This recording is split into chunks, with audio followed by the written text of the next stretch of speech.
Hello, I'm Dr. Patrick Suglia, owner of Docs on the Move, and welcome to our new installment of our video series. And so here we are going to actually show you how a DOT physical is done. Now, for your doctors out there, you're supposed to already know how to do all this stuff. The reason why you go through DOT medical examiner training is not to teach you how to be a doctor. You already know this stuff, but it's to show you what is expected, more so as far as what we're looking for and how it pertains to the uh, job of the professional driver. And with me today is Dr. Chidi. Um, she Hello. she is our doctor, our doc on the move here in southeastern Pennsylvania. So she's here to familiarize herself because it's been quite some time since you've done DOT physicals. Yes. Alrighty. So we're kind of refamiliarizing her along with this. Now, our patient, we're not going to talk about his conditions or anything, although he did agree to have us film him. He is an actual patient here for a physical. This is his current physical. This paperwork is Form MCSA 5875, the current thing that we use. Uh, every now and then drivers will show up with the old stuff that is what we used to use up until 2016, and I make them fill out everything all over again because those forms are definitely outdated. So he has filled everything out ahead of time, um, which is good. And going through the history is important. Have the drivers go through all their history pretty much. Go back, if it's something major like brain injuries, operations, heart operations, etc., we want to know what's been going on all the way back to childhood, basically. Uh, Things like tonsillectomy or wisdom teeth out.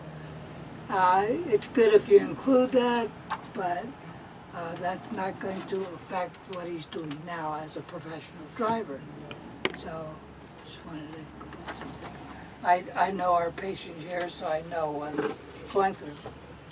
Some people, some guys, they don't know the name of the med they may be on, or they don't know all the details to their past medical history.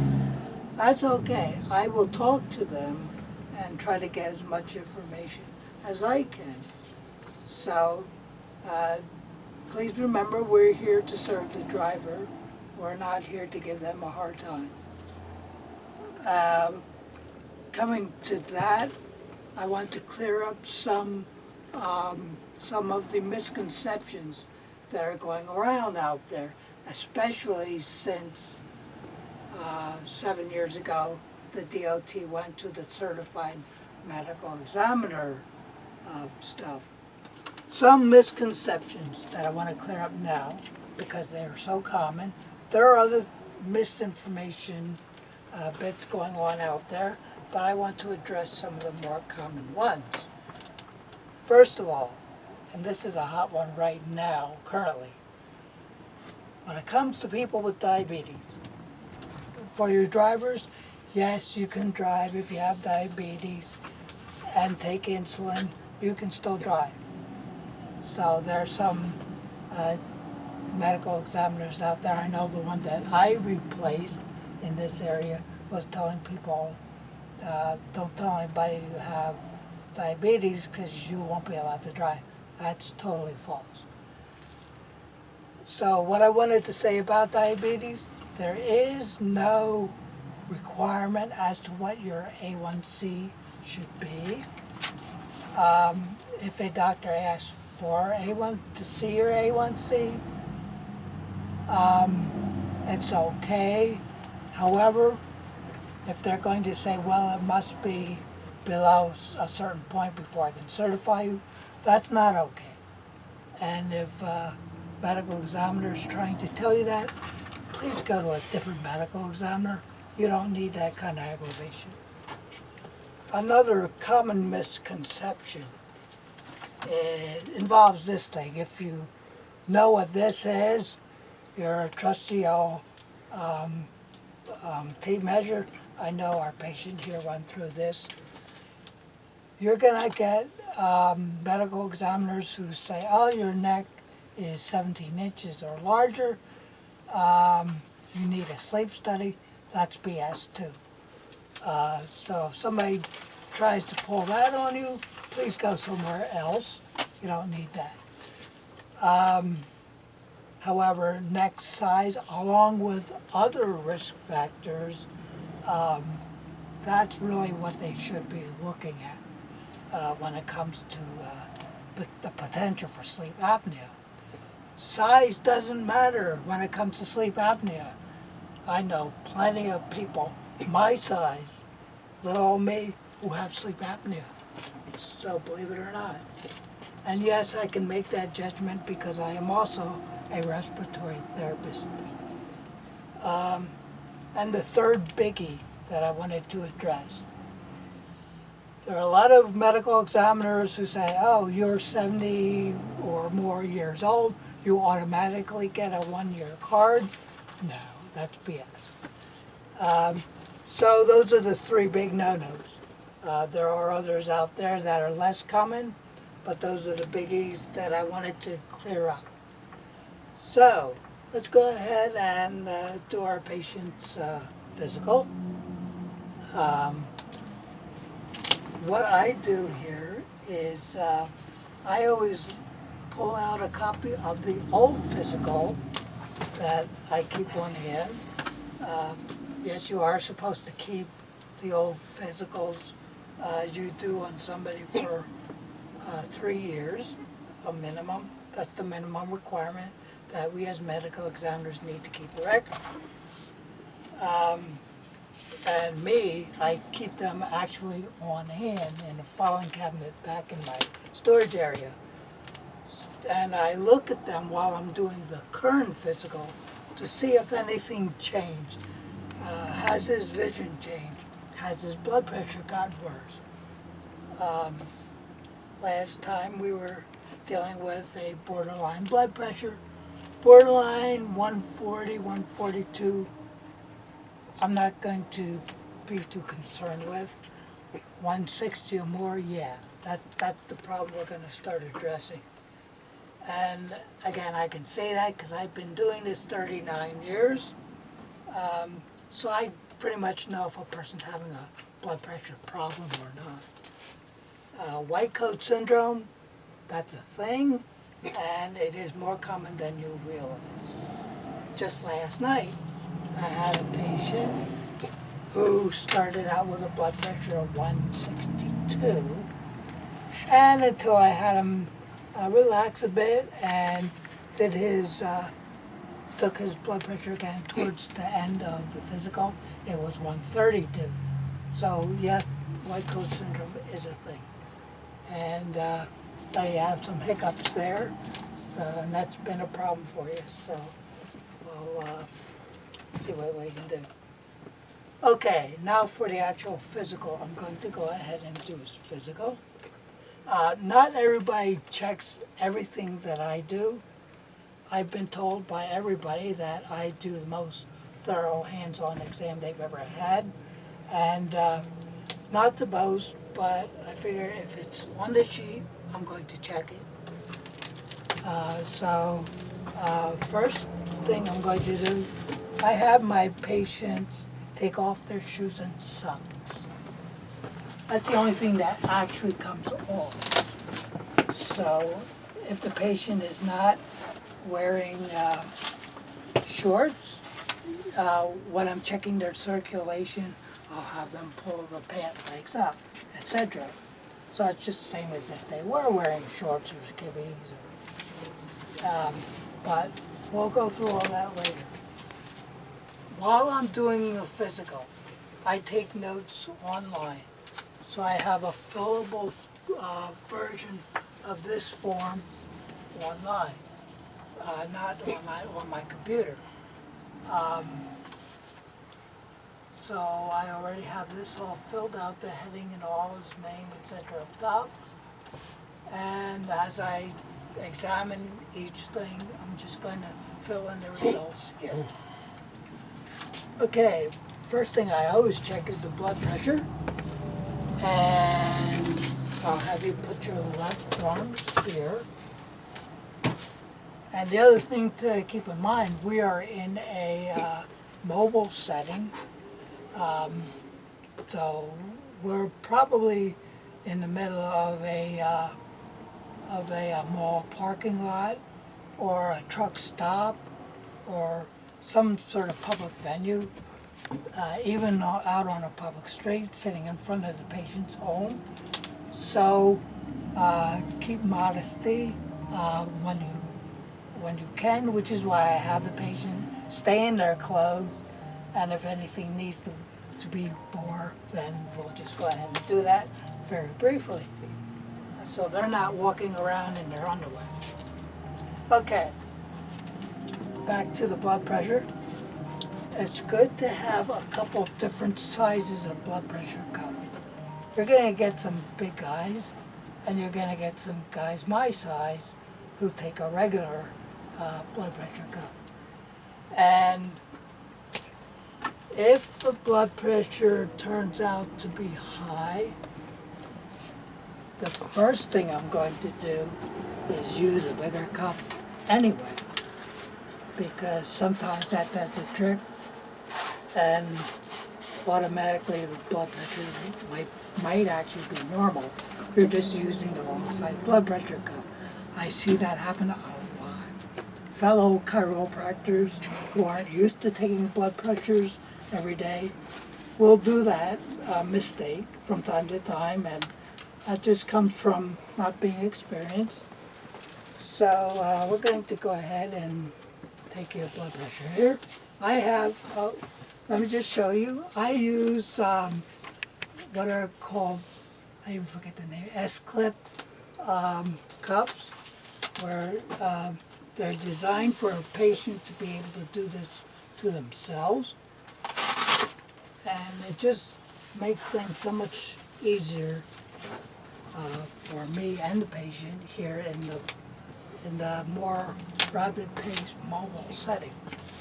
So, my stethoscope.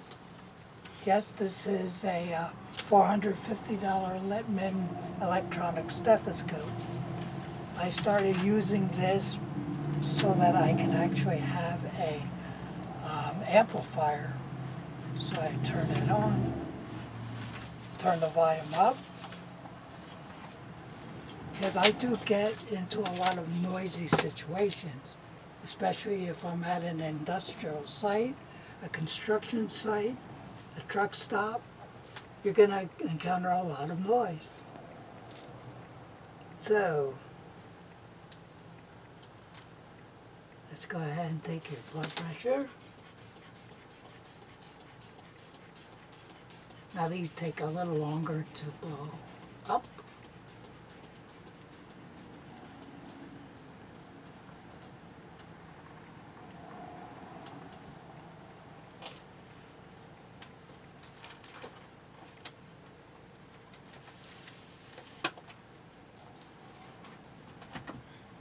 Oh, that's really good.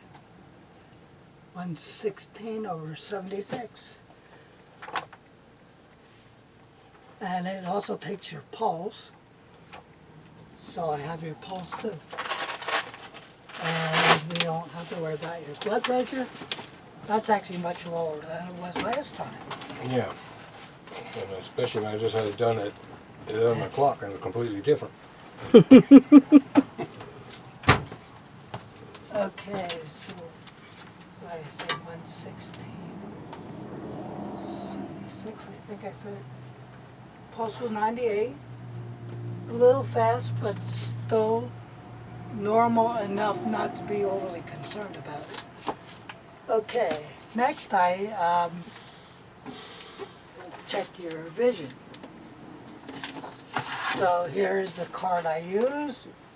From 10 feet away, you can use an 8.5 by 11 chart. There are a few of these online. You can just download and print out. It's certainly better than the full-size Snellen chart, where you have to stand 20 feet back. This vehicle only goes 29 feet back. So we use the 10 feet version. And if you're not doing this in a vehicle that's enclosed like an RV, but you're doing it maybe just in a regular car for you mobile medical examiners, and you're having the patient stand alongside, that's why you take with you a tape measure and just measure out 10 feet. Okay, so I will have you stand with your toes on the line. Now, do you wear your glasses to drive? Yeah. Okay. And I always check their license to make sure that that restriction is on there. If it's not, then I'll see what their vision's like without the glasses. Okay, so now, of course, already know what 10 feet is. Okay, we're testing one eye at a time, and then both eyes together. Cover your left eye first. My left one first. Yep, there you go. What's the lowest line you can read? That's a E, D, F, G, Z, P on 6. Okay, and the line above that? P, E, C, F, D. Okay, cover the other eye. Again? Okay, P, E, C, F, D, E, D, F, C, Z, P on 6. The Okay. one below that is F, E, L, O, P, Z, D on 7. Okay, both eyes together now. Both eyes together. Well, 7 is F, E, L, O, P, Z, D. And the other one, 8, would be D, E, no, D, Z, F, P, O, T, E, C. Okay, try line 7. Line 7. Yep. F, E, L, O, P, Z, D. Okay, what color is that? Green, red, yellow. Alrighty. And I have the colors scattered on the page so that he's not looking at a traffic light to automatically know what the colors are. And you can have a seat there. Okay. I see one eye is worse than the other. With that? I said I'd take notice my one eye is worse than the other. Yeah, yep, it is. So you're in the right eye. When you're using your right eye, you're 20/40, which is right at the passing mark. Vision has to be 20/40 in each eye and together at a minimum to be able to pass the vision exam. So you're 20/40 in the right eye, 20/30 in the left, and 20/25 when using both eyes together. So let me write that down. Now, people can be colorblind and still pass this test. As I encountered yesterday, I had a patient who, when I did this, was able to tell what the colors were because he knew them by shades. And he said, by the way, I'm colorblind. He came up with this big long word that I don't even know what it is anymore, for what type of color blindness it was. The sheet, the exam form itself says, applicant can recognize and distinguish among traffic control signals, yada yada. It does not ask, is he colorblind?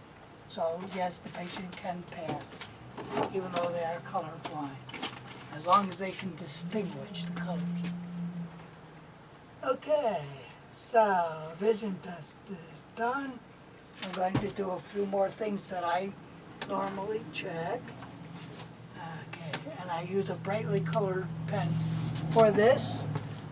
I do the The next thing I'm going to check is the 8 cardinal gazes, and what's called the convergence reflex. Okay, follow the pen just with your eyes.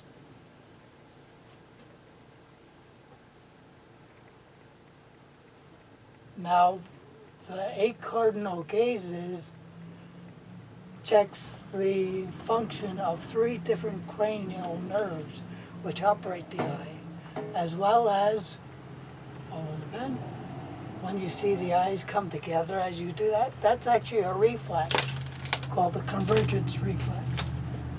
So if he for some reason would be blind in one eye, which obviously he wouldn't be passing the physical outright, but he would not have that reflex. And now for peripheral vision, you can do this a couple ways by putting your nose here, but if you're seeing equally out of both eyes, this shouldn't be a problem. Look right at my nose and tell me when you see the pen. Right there. Okay, this side. Right there. Okay. If I get all the way out here and he's still not seeing on this side, that's a problem. So horizontal vision has to be at least 70 degrees, but out here in this setting, nobody's using a protractor to measure it. So as long as you got that, you can pretty much tell where it gets to be a problem. Okay. Now, if I see that there's a problem, which I see, I'm not just looking here, I'll let you look at that. So your right eye did worsen. I'm just going to look in there and see if I can see anything. Obviously, this is not ophthalmologist grade ophthalmoscope, but it's to see if there's any change in maybe some cloudiness that I might see. While we're at it, I'm going to check the pupillary reaction, which is also a reflex. So I'm basically looking for any kind of scratches on the corneal or sclera, which I don't see. But if we were darker, this would be a whole lot better. But I do the best I can when there's daylight to see if there's any cloudiness inside the internal parts of the eye. And if there is, if I can't see that nice yellow or amber reflection in the back, then that means something may be interfering, and it is dimmer with you, which may mean you developing cataracts. But I'm not the one to say, yes, that's a cataract. It means you have to go and get this checked, because it could be a cataract. And while we're at it, while I have my scope out, I'm going to go ahead and look in your ears. And always have your sleeves to cover the otoscope end with.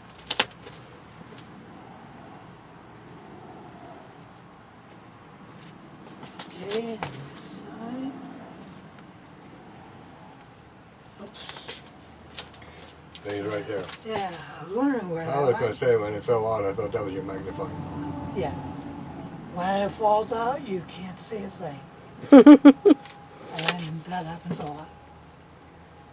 Now, one thing you may encounter is wax impaction. I see that quite a bit. Or depending on what kind of environment the patient works in, you may see dust or debris in the ear canal.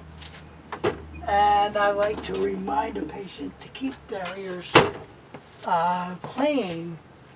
The best thing to do is just drop in some hydrogen peroxide and let it take care of itself. Don't go in there too deeply with any ear swabs, because you may actually push the dirt in further. Ear swabs, Q-tips, are meant for the outside of the ear, this part. Okay, so that's done. I'm going to check your hearing next. And as long as he passes the hearing test, I'm not too worried about the dirt that's getting in there. So, last time you did well. It's a simple whisper test. We're standing at 5 feet. And if you're not sure where 5 feet is, okay, that's 3. Okay, that's 1, 2, 3. Yep. Okay, we're about there. And that's for later. I'll show you what that is. I'm going to whisper a couple words. You tell me what you heard. Now we test 1 ear at a time, and we have to be at least 5 feet away. Cover your left ear first. Baseball. Baseball. Cover the other ear. Hockey. Hockey. I'm covering so he doesn't lip read me. So everything is good there.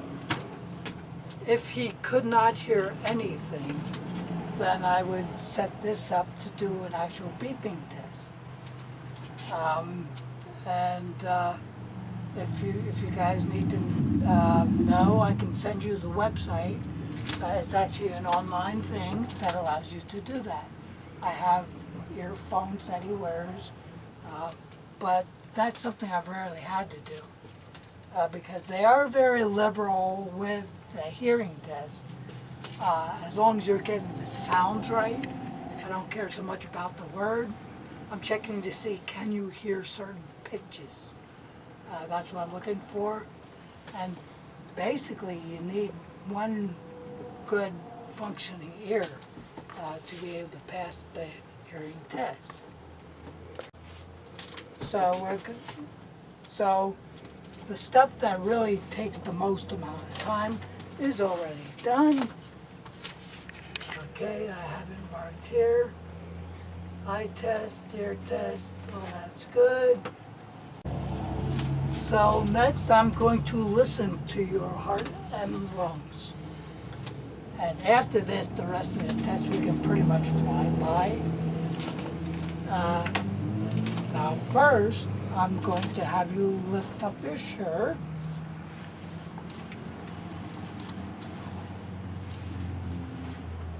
Okay, lean forward. I'm going to check your back. Okay, and lift your shirt up a little bit more. And you can put your shirt down. And I do that because I'm looking for any marks or scars that may not be natural. Pectus excavatum, which is a chest deformity. But you wouldn't believe what people try to hide. What? They might not mark on their history that they've had a heart operation, but Oh, really? people So do easy try to hide scars. things. Yeah. It's Wow. interesting because I think that would be number one thing they would disclose. yeah. But then I'll look and say, oh, when did you have your heart operation? And it's like, oh, then they remember because you got to check this stuff. So even though they're not walking around in their underwear, I still have them at least spare themselves at some point. Okay, listening here. I may not be doing this the textbook way, but like I say, I've been doing this 39 years, so I'm still good with what I'm doing. I still hear what I need to hear. So I'm listening to aortic valve, pulmonic valve,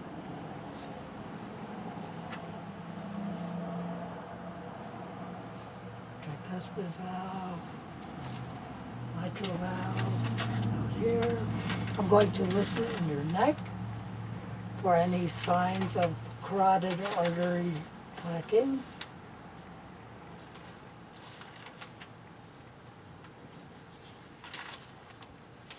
There's a lot of people who say, no one ever checked my neck before.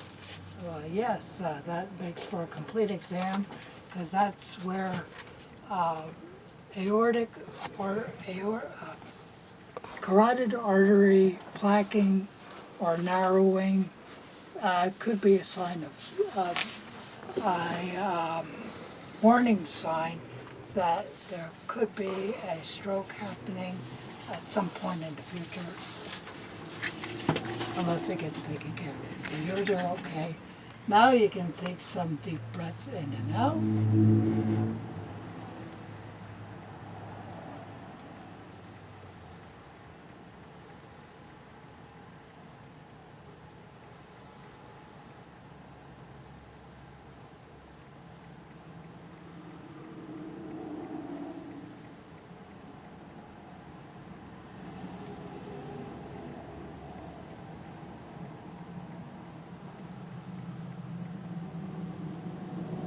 Okay, that all sounds good. And just for the record, listening to each of the different lobes of the lung.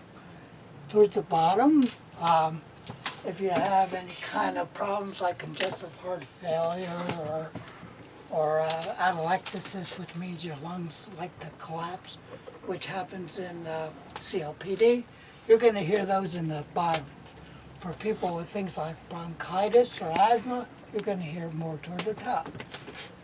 Okay, so that's all good. I already have all this pre-filled out and I change it as necessary. Next, I'm going to check your circulation and your feet. And now here's where I have you lift up your pant legs, up above the knee and that side. So even if he's not wearing shorts or running around in his underwear, I can see everything I need to see here just by pulling the pant legs up.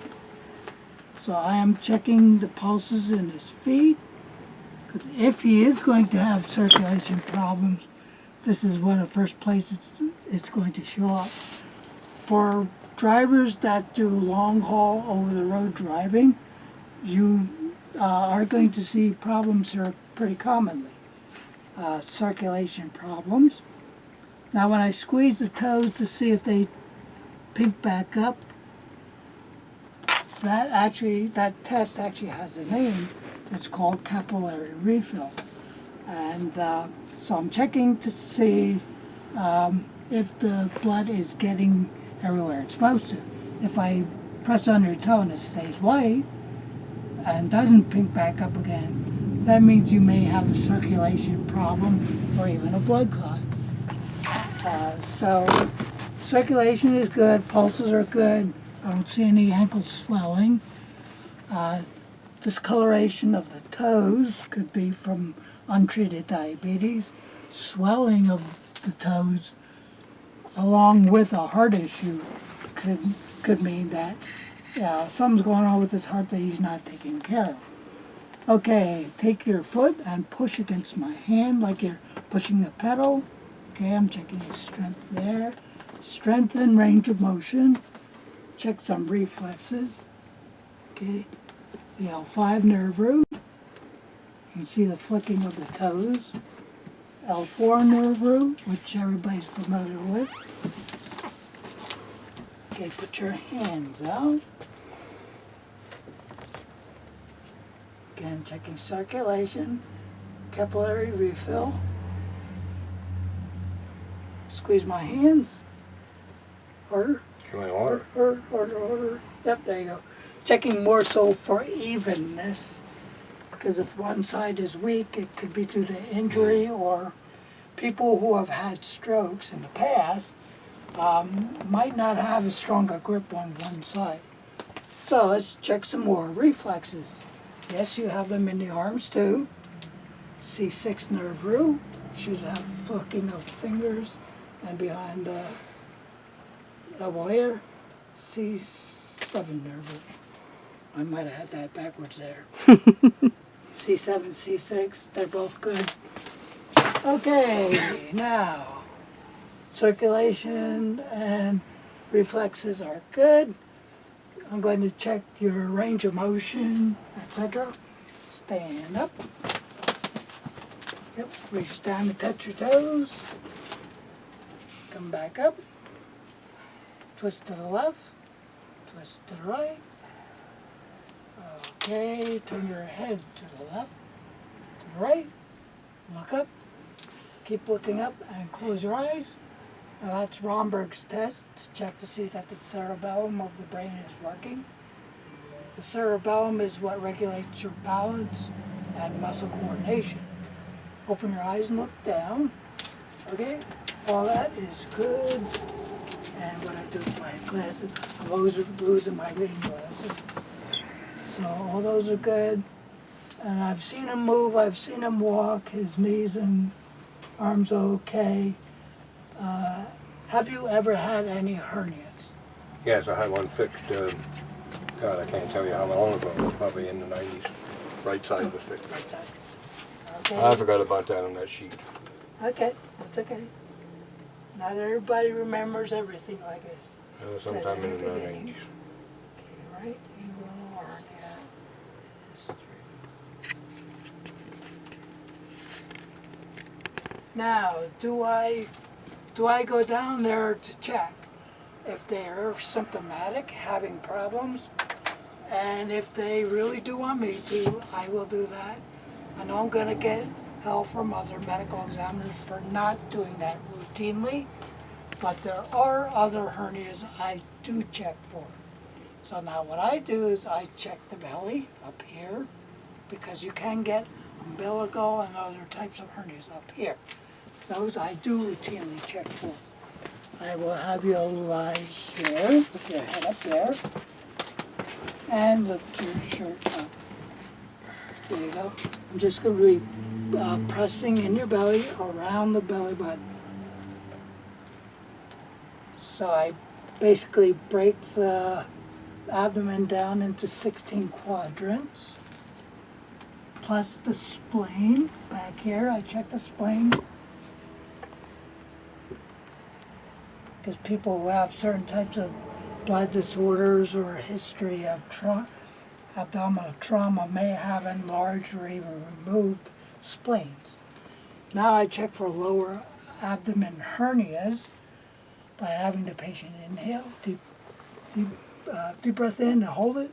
Now push down like you're having a bowel movement and relax. You can relax.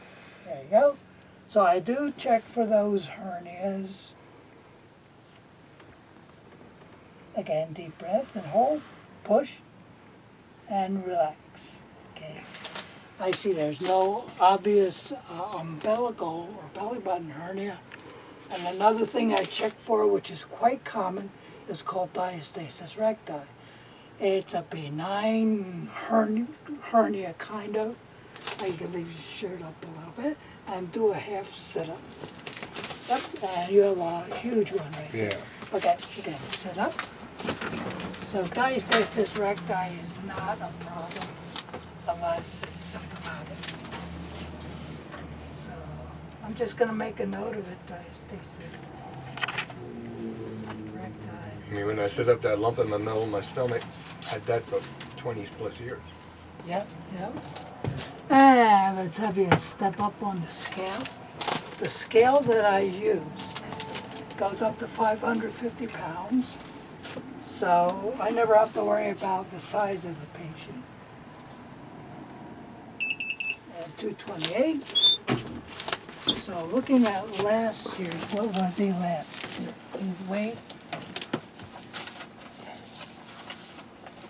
247 of it. 253.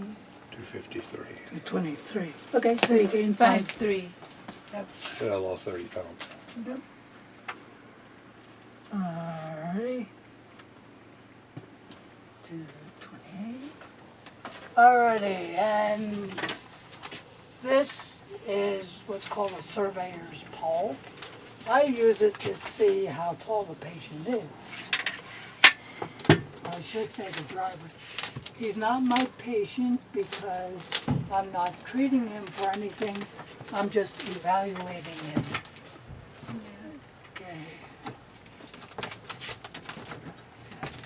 There you go. And turn so your back is against here. I'm up against there, okay. There you go. And I use the leveler, and luckily I have level indicators here on the RV, as most RVs do. And I size it up with that, and you are exactly 5'6½". Keep getting shorter. Okay, so let's see how you were last year. Yeah, you shrank a half inch. I keep getting shorter. But that, I keep getting shorter. yep.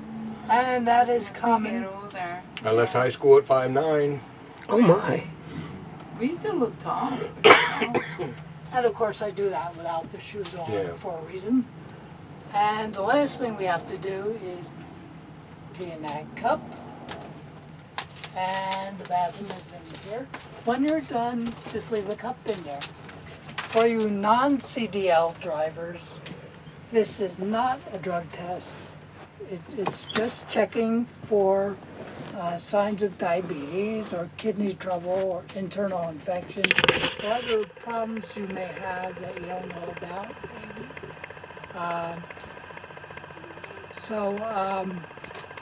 It's up to the DOT itself to send you notice if you should go get a drug test done.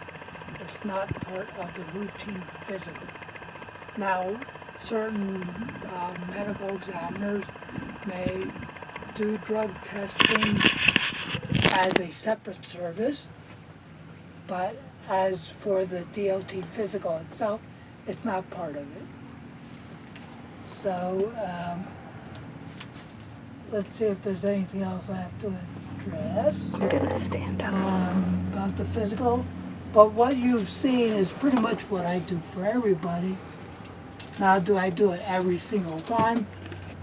Maybe not. If he's somebody that I'm familiar with, I may not always say, okay, do all these calisthenics so I can see what your range of motion is like. But there are the more important components like blood pressure, vision, urine check that I do routinely on everybody. So, but like I said, different medical examiners check different things and may check them different ways. So I will be right back. I should Yep. have my gloves on. Do you want me to film? Yeah, you can follow me. Now, I'm allergic to latex, so I always use just the vinyl gloves. You can come on back and see how I do this. So, and I wanted to show this to Dr. Chidi anyway. Well then, Dr. Chidi, do you want to slip back there? Yeah, No, he just you do it your way, yeah. right? She probably saw this like a zillion times. I'm sure. Oh, that's right. I just wanted to show her. This, first of all, this is a regular cup that I bought at Walmart.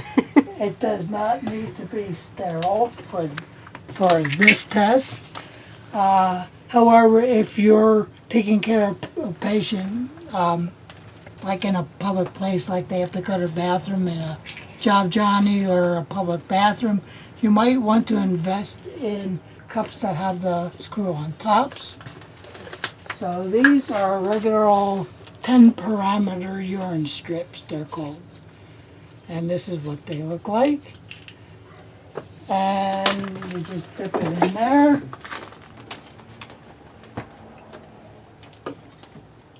Wait exactly 60 seconds. So I have my clock right there. And then you look at the strip. So what am I looking for? Specific gravity, blood, protein, and sugar in the urine. Those four things, if any of them are abnormal, that could be a problem. If there's a trace of, right here, we're going to choose specific gravity, protein, blood, sugar. If there is a trace of protein or blood, I'm not worried about that. For some people, that's actually normal. Sugar, if there is sugar in the urine, that's why I have this trusty old Oh, sorry. regular glucometer. So I So will if check. that's sugar, you check it. I do check blood sugar. If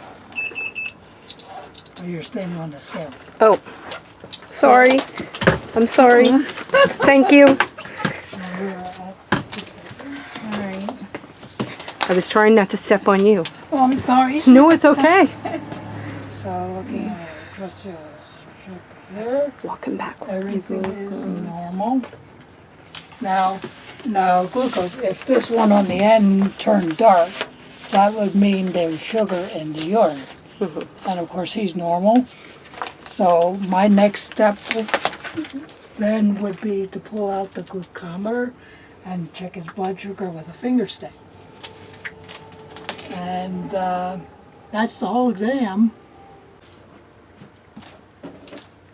And then the rest is finishing the paperwork and entering the information into the actual US DOT website, printing out his new medical card, which he is good for another 2 years, since he doesn't have any, oops, I showed you the wrong thing.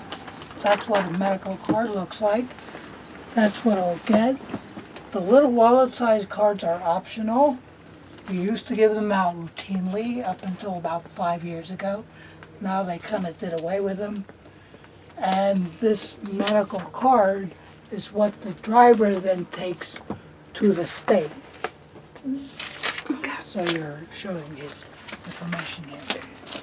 But there is a website. I would like to show you this. I'm going to show you a website. Okay, where are we? There's a couple of different websites. If you're unfamiliar with the medication, rxlist.com is taken verbatim from the PDR, Physician's Desk Reference. If you click on, here you can search for medications, and the information that comes up is taken right from the PDR. This is something, if a medical examiner needs a certain form, and they say, well, where can I find like the diabetes form or whatever, or the, or extra medical examiner certificate, or waivers. We didn't get into waivers, which we'll do at some other time. There is this website right here. I don't know if you'll be able to see that correctly, but I'll leave this up so Chidi can see that. But all the forms you might ever want to need are right Yeah, on I this was in site. there already. Yeah. So medical applications and forms. Yep, they're all right there. Alrighty. This is the same website you log in. Yeah, Yeah. I'll show you that. Yeah. We have a couple of minutes left. Do you two want to say goodbye? Goodbye. It's a pleasure. Okay, well, let me show you what's called the determination page. Oh. 7 minutes. The next part, that's over. So this is where I'm being cluttered now. Okay, so these are blanks, which I'll give you blanks to use. Okay. This is what's called a determination page. Whether you do or don't pass the test, this is going to say how long of a certification you got, whether or not you need to wear corrective lenses or hearing aids or whatever it might be. If the exam is incomplete for any reason, or if you have a determination pending. Determination pending means there's something that needs to be looked at, just basically saying we need more information before we can go ahead and give you a medical card. That's what a determination pending is called. And then down here it's just the medical examiner's information, how long was the card given for. But as you see here, it says federal. There's also a state determination page, which can be filled out. State means that maybe this driver did not pass the exam according to federal standards, but he did according to state standards, because each state has its own set of rules and regulations. Then you can go ahead and do a state determination page I don't have them readily handy because in my entire career I've only maybe done that 4 or 5 times. And I've done almost 3,000 DOT physicals now. I should hit 3,000 by Christmas time. Wow. Congratulations.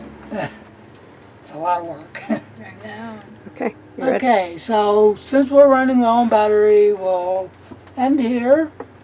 And I'll pick up later going over anything else we may have missed. So we got everything, the important stuff done.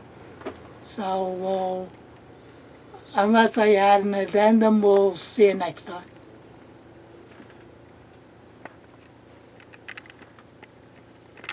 Mm-hmm.